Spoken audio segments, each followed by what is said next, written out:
Welcome back to my Legends Expanded Universe chronological timeline rating, where I go through the entire expanded universe according to my timeline order and rank each and every individual piece of media on a 10-point scale. Today we have a short story titled The Gleam of Kiirium, which was written by Jason Fry and was published in 2014. This was cut material from the Essential Guide to Warfare. So it was originally supposed to be in the Essential Guide to Warfare, but unfortunately it was cut, so then it was released on StarWars.com in 2014, where you can still go on and find it. It takes place in 25,200 BBY, so the same time as the Zim the Despot, the Despotica that was the last review. Something to note here, this is basically the Despotica Part 5. It's a little different in the fact that it's not a play, it's a poem, but I'll explain a bit more about that. So this is an in-universe poem that was written by a Croak poet whose name was Asenek. And Asenek crafted this Croak poem detailing the exploits of Zim. And the Croak, you might ask, the Croak are actually the species that Raporgeptka from the Lando Calrissian trilogy of novels are. That's the species, a gastropodic species, the Croak.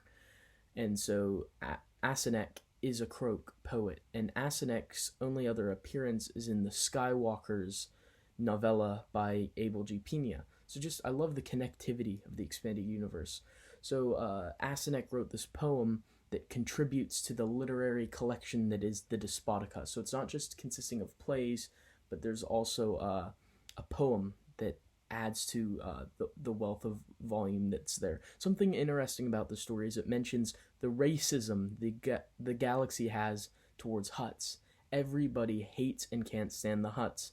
So I found that very interesting, that the galaxy just always hated Hutts.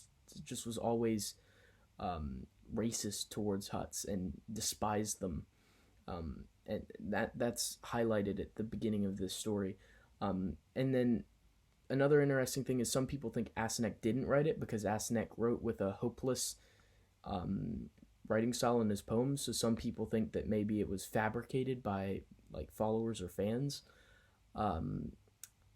because it's written with more of a romantic tone. So that was all very interesting indeed, because they tell us one thing about who wrote this poem, and then they make and then Jason Fry made a second guess it. Just adds to the whole mystery and fascination that the galaxy has with Zim. You really see why the galaxy was always so interested in Zim, because now you are as well, because we really don't know how much of the Despotica is true. We don't even know who all contributed to the Despotica. It's all just left really intentionally vague and full of mystery to ponder. Now, this poem itself details a unnamed female, I assume female warrior, who fights for Zim's forces at Vontor, which was the second part of the Despotica, at the second Battle of Vontor.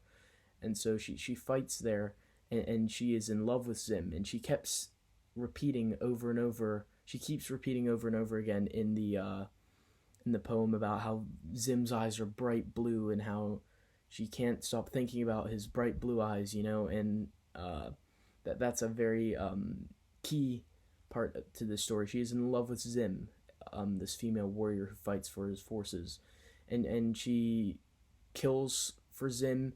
She kills thousands of Weequay. She spears some Hutts. She vanquishes her foes for Zim, but Zim retreats without coming back to collect all of his forces. So she is stranded, and maybe she misplaced her trust, in Zim. And so the last bit is as the ships go away, she's sad, how could this Zim who I loved betray his forces and not be there for his forces like this. And then she reflects again that his eyes are just so blue. So this is an interesting poem. We don't know if the events from any of these plays or poems actually happened the way it did, because this is an in-universe romanticized fiction for real events. So what we are reading is an in-universe take on real events. So we don't really know how much of this actually happened.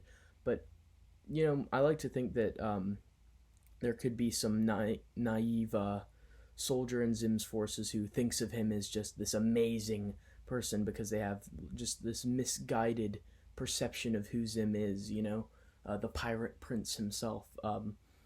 So this is an interesting story. I liked a lot of the aspects here. The writing style to the poem is really, really, really well done. It's a very interesting rhyme scheme to the poem.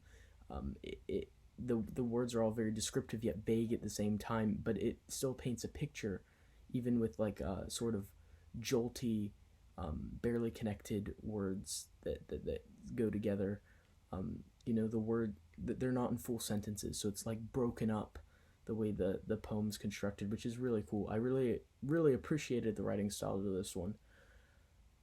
How much does it add? I wouldn't say it adds a lot to the Despotica itself. It's cool, but I would say the Despotica's better. So this one for me gets a 3 out of 10. It's a fine, good story. But does it add a lot that, is relevant?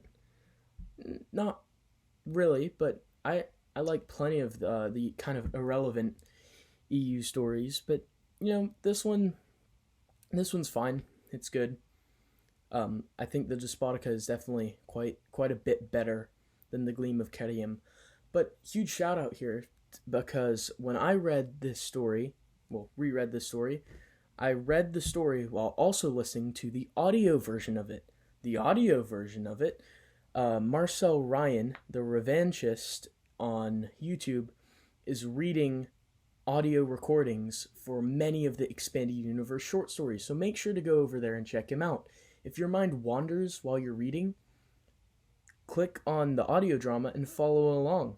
It'll keep you to a schedule, and you can get the story read in 8 minutes. So if you don't have the time to read through some of these stories, put him on in your headphones with his silky smooth voice, and he will just be your guide to reading them. You'll get them read in a set amount of time that you know you will have it read by the end of the video as you follow along.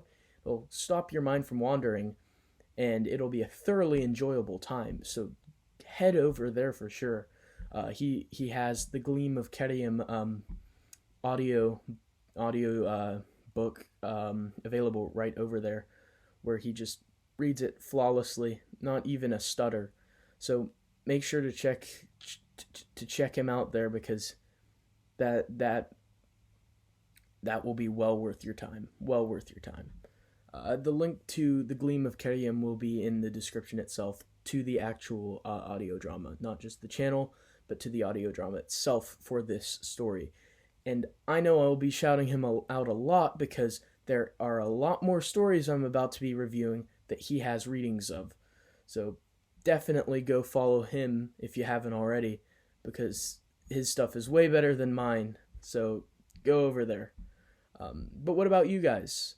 What did you give this out of 10? Is it better than a 3, worse than a 3, about the same? You might have to listen to Marcel's video to read it, and then come back here and let me know what you thought of the story.